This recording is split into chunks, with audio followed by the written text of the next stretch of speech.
भोजपुरिया समाज जिंदाबाद हो भैया। आज के ताजा खबर यह है कि मनी मिराज के आजे के दिन में गाना रिलीज हो गया बा, जी ही ना दीवाना जान के बिना, जे कि 3 म्यूजिक वर्ल्ड से आयल बा। गनमा सबसे बड़ा है भैया, और गनवा के क्वालिटी भी सबसे अलग है भैया। एकरा में ऐसा क्वालिटी है, जयपुर के एकदम क्वालिटी है। जयपुर का कॉस्ट्यूम है भैया, राजस्थान के एकदम सीन है, यूट चढ़ा रहे बाड़े, और भैया का बिन्नू डी ग्रेट कॉस्ट्यूम पहनले बाड़ी, अब का हर चीज एकरा में नया दिखे के मिलल बा भैया। इस बार भी गनवा लगा था कि रिकॉर्ड बनाइए। शिल्पी राज की आवाज है भैया, और चांद जी की आवाज है, बिन्नू डी ग्रेट तो बाड़ी ही, और गनवा में एकदम तगड़ा एकदम लिखले बाड़े आशुतोष तिवारी जी, और म्यूजिक बनेले बाड़े आर्यन शर्मा जी। इस बार सबके रिकॉर्ड टूटी भैया, कमेंट करके जरूर बताइए टूटी के ना टूटी। अगला खबर यह भैया, प्रमोद प्रेमी के गाना आ गया बा, जेकि रंगदारी गाना है यार रंगदार, जेकि उनके ऑफिशियल चैनल से गनवा आयल बा।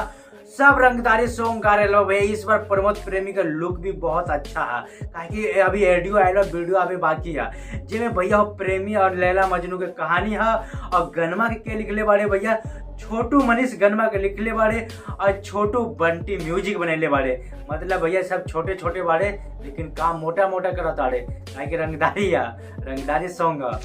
राकेश मिश्रा का गाना रिलीज हो गया भैया, अभी तो ऑडियो है सवेरा म्यूजिक से, जे कि भैया कमर मुचकाइए देवा का ऐसने मैटर में बा भैया। एकरा में डिम्पल सिंह दिखे के मिली, अभी ऑडियो आयल बा, वीडियो आवे बाकी बा। अब भैया और राकेश मिश्रा हर काम कैले बाड़े।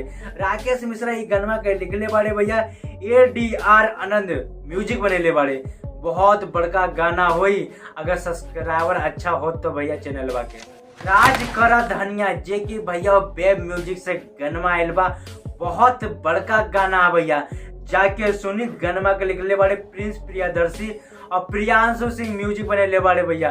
और कल के दिन में बहुत बड़का गाना आई राज करा धनिया। होली में ढेला ना मारा, चंदन चंचल के बहुत बड़का गाना आ गया बा भैया, जे कि कोबरा देखनी। हाँ, कोबरा म्यूजिक से गनमा आयल भैया, गजब के नाम है कंपनी के कोबरा म्यूजिक। और कोबरा जैसा गनमो है भैया, जाके सुनी। और चंदन चंचल के प्यार दिखाई के ढोड़ी स्टार के नाम खत्म नहीं होवे के चाहिए भैया। कल होई जमानत खुशी कक्कड़ के गाना आ गया बा, जे कि गजब के गाना भैया। शुभम म्यूजिक से गनमा आयल बा, उनको भी प्यार दुलार दी, पर व्यू बहुत कम आयल बा। रोशन रोही के गाना आ गया भैया, करुआ तेल, जाके सुनी। करुआ तेल के प्यार दुलार दी।